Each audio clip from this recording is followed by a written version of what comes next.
안녕하세요. 주식조아입니다.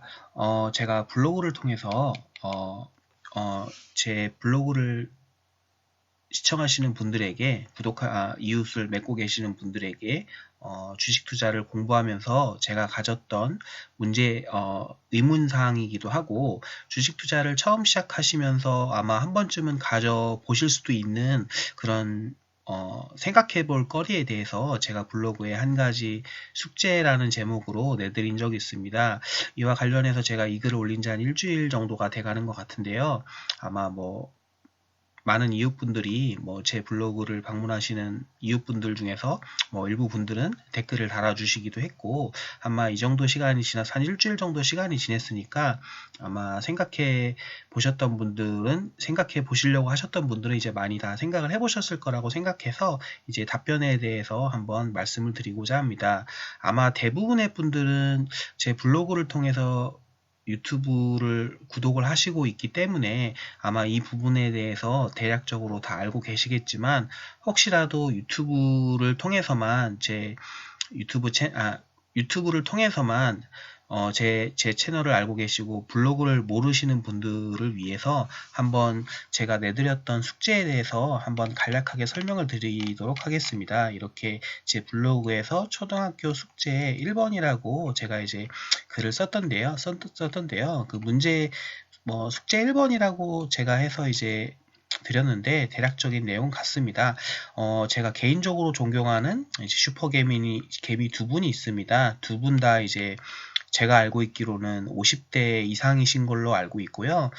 자산 규모는 제가 정확하게는 모르겠지만 기사나 그분들이 말씀하시는 인터뷰나 글들을 봤을 때 아마 이미 한 300억, 400억 정도 또는 500억 이렇게 정도의 큰 규모의 자산을 가지고 있다고 볼 수 있습니다. 그러니까 한마디로 우리가 보통 2, 30억 정도가 있으면 어느 정도 노후나 이런 것들에 대해서 걱정이 되고 그럴 수도 있지 않습니까? 아무래도 100살까지 살고 그런 시대이기 때문에 왜냐면 30억이라고 해도 50대시고 하시면은 자녀 양육도 해야 되고 결혼도 시켜야 되고 그렇기 때문에, 근데 이제 제가 이거 자산 규모에 대해서 말씀드리는 이유는 300억 정도 다 이상 정도의 금액이기 때문에 이제 솔직히 더 이상 돈의 자산 증식이나 이렇게 노후 걱정은 크게 하실 수준은 아니신 거죠, 두 분 다.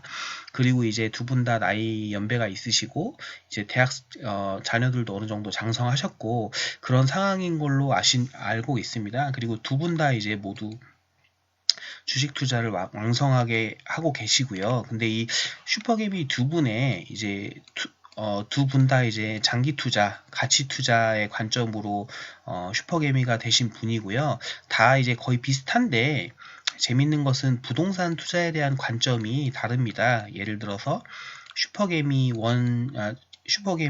번째 슈퍼개미 분은 부동산 투자에 대해서 관점에 대해서 다음과 같이 말씀을 하십니다.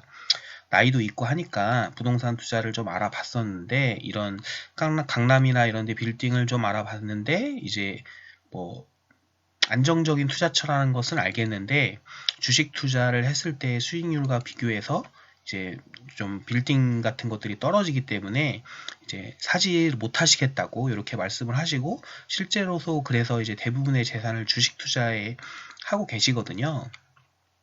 그리고 이제 슈퍼맥임이 두 번째 같은 분은 투자에 대한 확신은 있지만 나이도 있고 이제 투자를 할 때 주식 같은 경우는 이제 시장이 폭락한다든가 그런 경우가 있을 수도 있는데, 이런 것들 때문에 이제 투자의 마인드 유지 같은 것들을 위해서도 강남의 빌딩을 매입해서 월세나 이런 것들을 받으면서 투자할 때 마인드 컨트롤이나 아니면 좀 안정감을 갖고 투자를 하시고 계신다는 두 가지 차이가 있었습니다. 그러면은 제가 이제 한번 생각해 봤던 것이기도 하고요. 근데 이제 왜 이렇게 두 가지 차이가 벌어질까요? 그러니까 여러분들 한번 어떻게 생각하시는지 이런 것들을 고민해 보시라고 하는 게 제가 내린 숙제였습니다.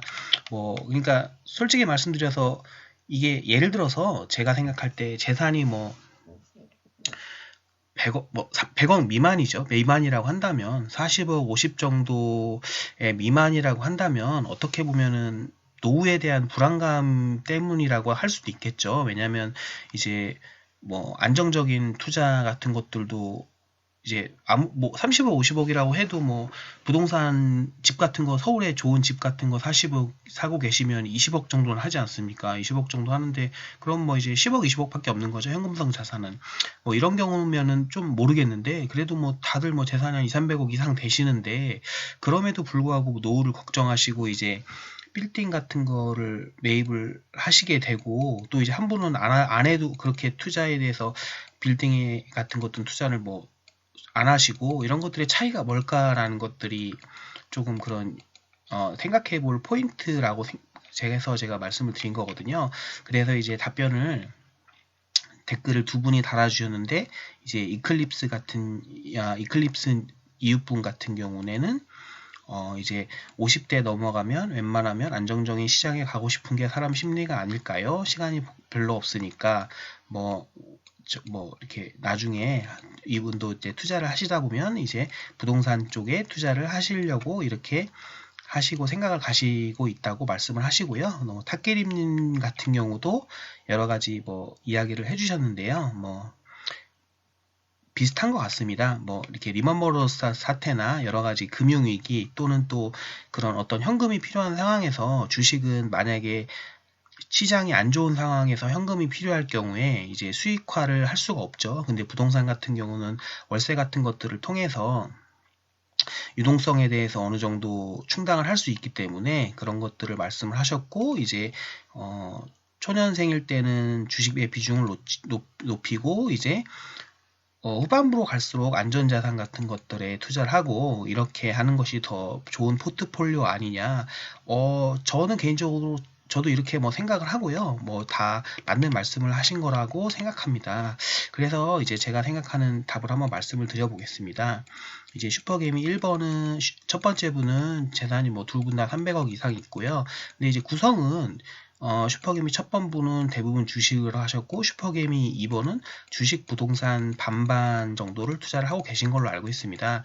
그러면은 이제 제가 왜 물어보고 여러분들에게 생각해 보라고 말씀드렸던 부분은 이제 왜 이렇게 생각을 가지게 됐냐는 겁니다. 그러니까 무슨 말이냐면 이게 제가 블로그 글에서 좀 솔직히 말씀드려서 글로 쓰다 보니까 제가 포인트를 조금 잘못 설명드리거나 좀 이해를 잘 못 시켜드린 부분이 있는데요.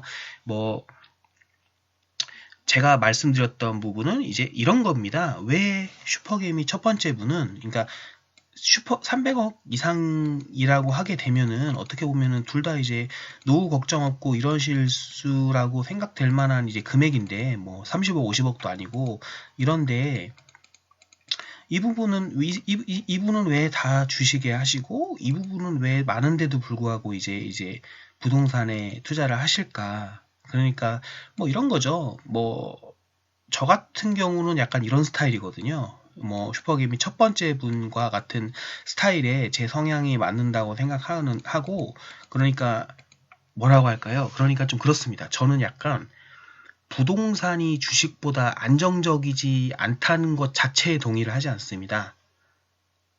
그러니까 이게 좀 말이 좀 이상하죠. 그러니까 무슨 말이냐면 저는 지금 대부분 말씀하셨던 분들이 이제 포인트는 그런 것 같습니다.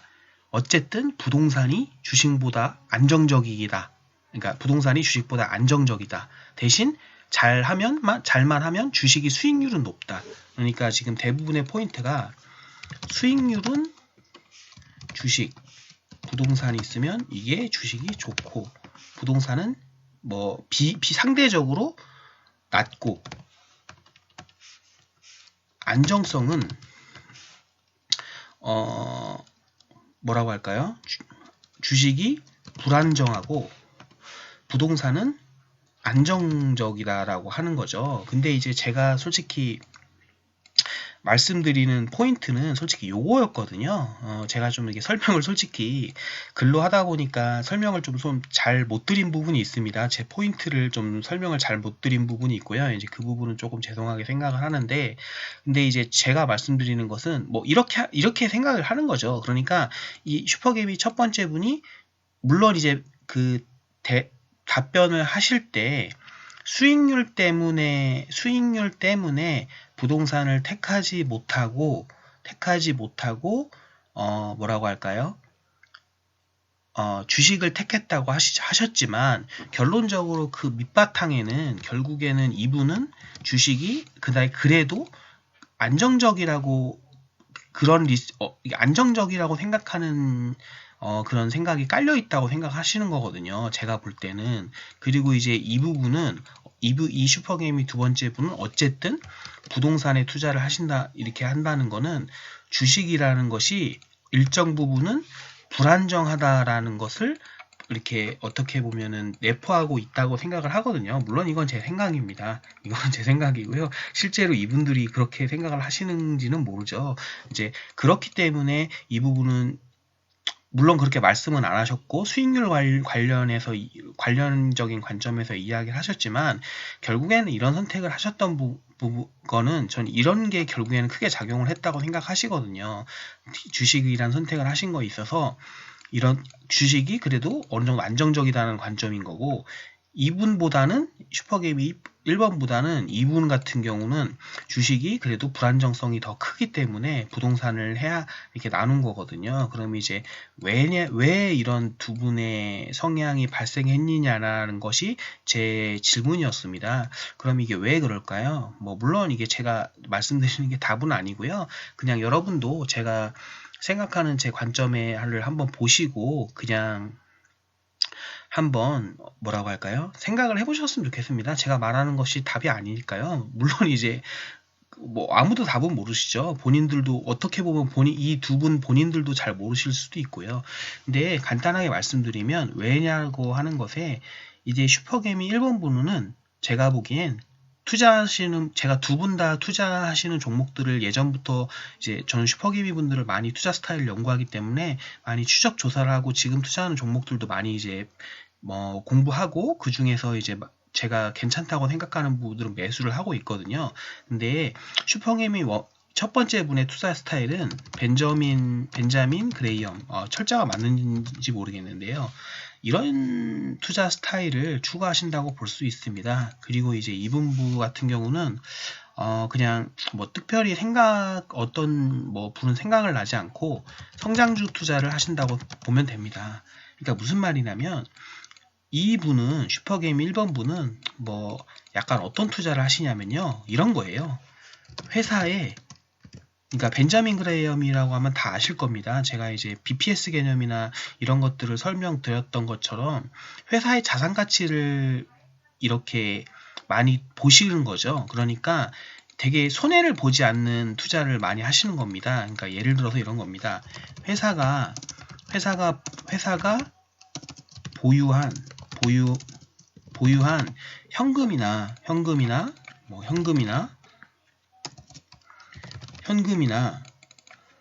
부동산 이런 것들을 포함해서 회사가 보유한 현금이나 부동산 같아서 예를 들어서 회사가 보유한 이런 현금이나 이런 자산들이 예를 들어서 10조인 겁니다. 10조인데 이 회사가 3조의 거래가 되는 거죠. 그러니까 무슨 말이냐면 이분이 투자하는 그런 회사들의 특징을 보면 절대적으로 저평가되어 있습니다. 그러니까 무슨 말이냐면 퍼로 얘기하면 정말 저퍼인 거죠. 퍼의 개념은 맞지 않고요. 예를 들어 BPS 개념으로 보면 제가 말씀드린 BPS 개념이면 우리가 네이버나 이런 데서 봤을 때에 나와 있는 BPS 같은 경우는 예를 들어서 0.3 0.4 이런 회사에 투자를 하십니다. 근데 이거는 이렇습니다. 그러니까 이게 이런 건 이렇게 명목상으로는 0.4거나 0.3인데 실질적으로는 0.1 이런 경우가 많습니다. 이게 무슨 말이냐? 이게 무슨 말이냐면요. 여러분들도 아시다시피 아파트 같은 것들을 이게 어떤 회사가 어떤 부동산이나 공장 부지, 땅 같은 걸 가지고 있을 때 재무제표상에는 어떻게 보면 공시지가 개념으로 이렇게 산정이 되거든요. 그러니까 제가 말씀드렸던 이런 BPS 같은 걸 자산의 금액을 매길 때 공시지가로 그런 걸 매기는 경우가 많습니다. 근데 여러분도 알다시피 뭐 서울에 10억짜리 집이 공시지가는 3억 아니 뭐 4억, 3억, 5억 이런 경우도 많이 있거든요. 그러니까 공시지가로 계산한 그 이제 BPS가 0.3, 0.4인데 이 회사가 가진 그 부동산이나 이런 가치들을 실제로 반영했을 경우에는 3, 4배가 더 뜨는 거죠. 가치가. 그래서 BPS가 0.1 정도로 낮은 겁니다. 그러니까 한마디로 뭐 간단하게 이렇게 생각하면 되십니다. 회사가 보유한 현금이나 부동산 자산 여러 가지 자산의 가치가 10조인데 회사의 시가총액이 1조인 거죠. 그러면은 솔직히 이런 회사를 사서 물론 또 그냥 장사도 뭐 못하지 않고는 있습니다. 막 이렇게 엄청 막 폭발적인 성장력을 뭐 보이는 회사는 아니지만 그래도 장기적으로 어느 정도 유망한 회사고요. 그래서 이런 형태의 투자를 하시는 거죠. 그러니까 벤자민 그레이엄의 말하는 대로 이렇게 자산 투자를 하시는 거죠. 그러면은 솔직히 예를 들어서 이렇게 이게 거의 부동산 투자나 마찬가지죠. 주식 투자를 하시는 거지만 부동산보다 이게 한마디로 10조짜리 부동산을 1조에 사는 거 아닙니까? 왜냐면은 이 회사가 보유한 현금성 자산이나 이런 부동산 자산이 10조인데 회사의 가치가 1조인 거죠. 그러니까 제가 아주 이해하기 쉽게 예를 들면 이런 겁니다. 다른 사람들은 모르는 거죠. 다른 사람들은 모르는데 제가 어디 오피스텔에 있습니다. 예를 들어서 이 회사를 오피스텔에 비교하면 내가 이 오피스텔에 금고가 하나 있어서 그 금고에 10억이 들어있는 것을 알고 있습니다. 저가. 근데 그걸 다른 사람은 아무도 모르는 거죠. 근데 이 오피스텔이 1억의 매물로 나온 겁니다. 누가 판다고. 어떤 사람들이 그걸 모르고. 그러면은 당연히 그걸 1억에 사죠. 1억에 사면 왜냐면 난 가서 문 따고 들어가서 금고를 열면 10억이 들어있는데요.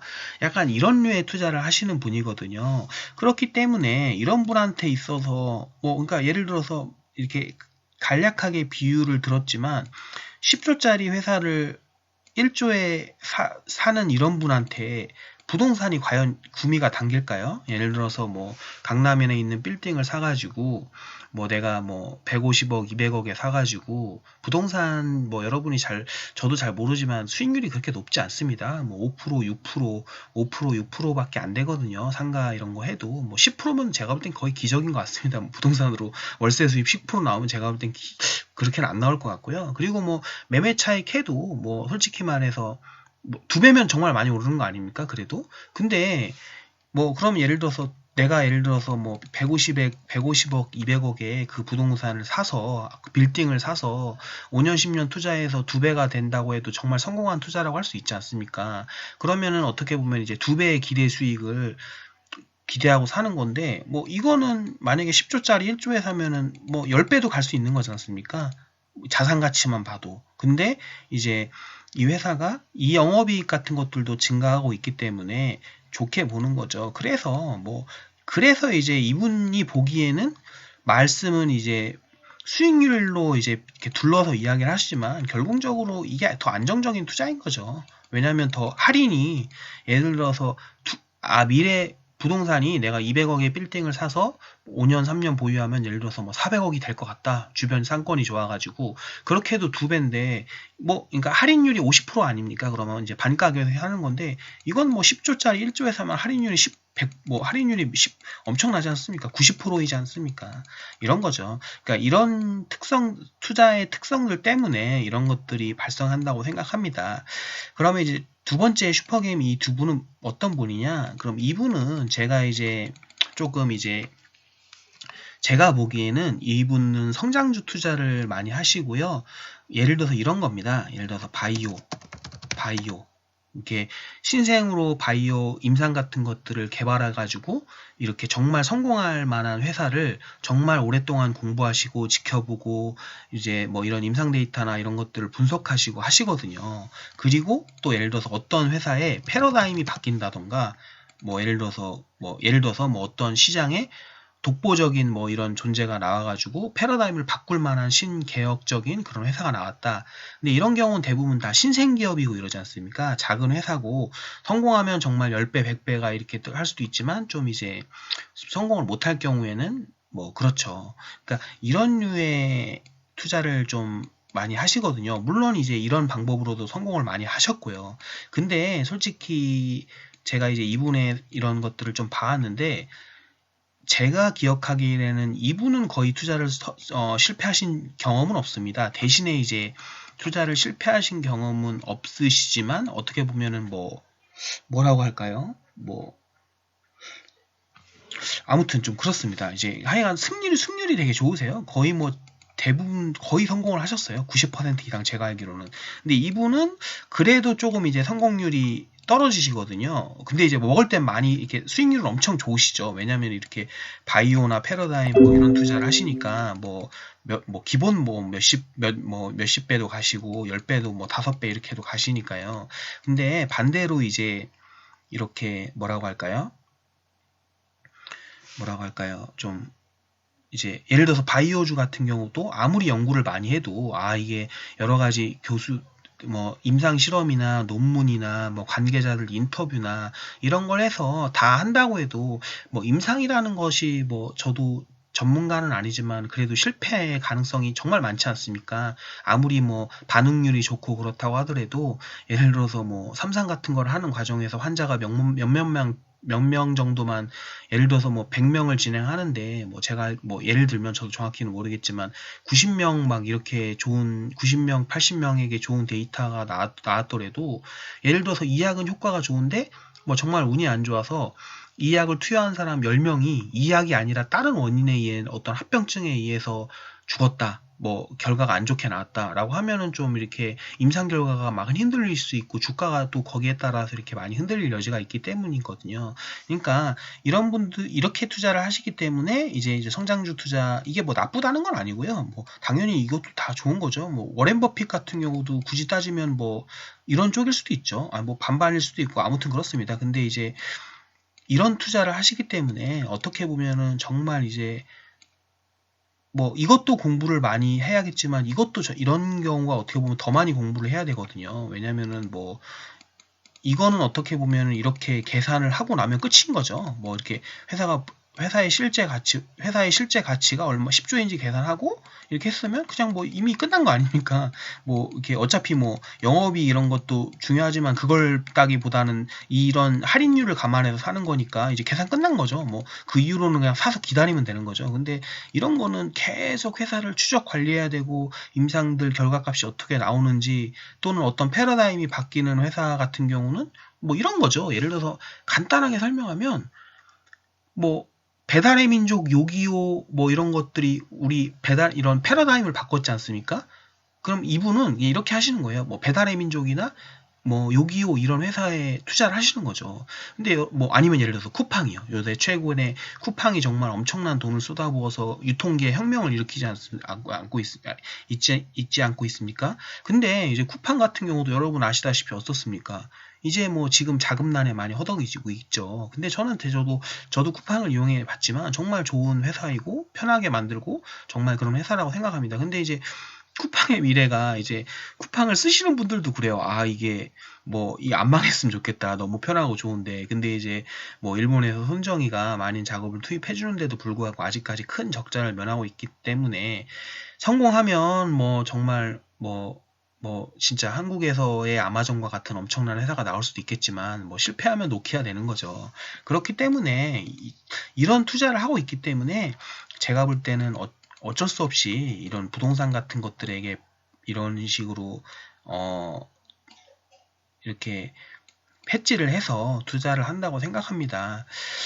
그래서 제가 이제 그 블로그를 통해서 이제 숙제를 드렸던 것에 대한 답변은 이렇게 저희가 영상을 찍어 드렸고요. 제가 이런 류의 영상을 숙제를 내드리고 영상을 조금 더 가끔가다 내드리려고 합니다. 근데 제가 이런 것들을 좀 해드리는 이유는요. 저 같은 경우 투자를 배울 때 이런 것들이 좀 많았습니다. 제가 이제 나름대로 헷갈리고 어려웠던 부분이 뭐였냐면 어떤 책을 읽거나 또는 내가 생각할 때 어떤 고수분이 말이라고 이렇게 들어서 하면은 다른 경우가 많습니다. 예를 들어서 여러분들이 이해하기 쉽게 제가 차트 투자나 이런 것들을 하지 않지만 손절에 대해서도 어떤 분들은 손절을 해야 된다라고 하고 어떤 분들은 손절을 안 해야 된다고 하고 이런 것처럼. 그리고 뭐 예를 들어서 간단하게도 이런 분은 부동산 투자를 왜 하냐? 주식을 몰빵해야지. 하는데 이런 분들은 그래도 반반해야 되지 않냐? 이렇게 하지 않습니까? 그럼 이게 틀리잖아요. 틀린데, 근데 제가 이제 이거를 이런 원인에, 이분은 이렇게 투자를 하기 때문에 이렇게 생각을 하시는구나. 이분은 이렇게 생각을 하고 투자의 성향이 이렇기 때문에 부동산 반반을 해야 된다라고 하시구나라고 이해를 해야 되는데, 단순하게 이분이 이런 백그라운드가 없이 그냥 이렇게 표면에 나타난 현상만 보고, 야, 이게 슈퍼게임이 1번부는 되게 하는데, 뭐 예를 들어서 이 사람은 주식만 하는 게 좋대. 또 이런 것, 이분은 또 뭐 그렇지 않습니까? 뭐 반반해야 되는데, 근데 둘 다 부자야. 도대체 누구 말이 맞는 거야? 뭐 이런 류의 것들이 제가 이제 공부를 할 때는 많이 좀 어려웠거든요. 그래서 이런 것처럼 좀 모르겠습니다. 뭐 안 헷갈리시면 뭐 여러분들이 참 이제 뭐 똑똑하시고 하신 것 같고요. 만약에 이제 저와 같이 이런 궁금증이나 고민들을 가지고 계신 분들은 뭐 요렇게 제가 투자를 하면서 궁금했던 부분들에 대해서 하나하나씩 조금씩 영상을 찍고 설명을 드리고자 하니까요. 한번 뭐 찍어 보셨으면 좋겠습니다. 그리고 혹시라도 뭐 이런 류에 관련해서 혹시 뭐 궁금하신 것이 있거나 하면 이 영상 댓글로 뭐 궁금한 사항들을 적어 주시면 제가 시간이 날 때 영상을 한번 답하는 영상을 찍어서 올려드리도록 하겠습니다. 뭐 예를 들어서 뭐 이런 것들이 있지 않습니까? 손절을 해야 하나요? 말아야 하나요? 뭐 이런 것들이 있잖아요. 손절은 언제 해야 하나요? 뭐 이런 것들이나 뭐 누구는 손절을 해야 된다고 하는데 누구는 손절을 안 해야 된다고 하고 손절 같은 건 하는 게 아니다 라고 하는데 누구 말이 맞나요? 뭐 이런 것들 있지 않습니까? 이런 것들에 대해서 뭐 궁금하신 것들이나 이런 것들을 올려주시면 뭐 제가 금방은 못 해드리겠지만 답변을 달아드리고 하겠습니다. 그리고 혹시 뭐 제가 답변을 못 달아드리는 것들이 있으면 그냥 제가 이제 모른다고 생각하시면 될 것 같습니다.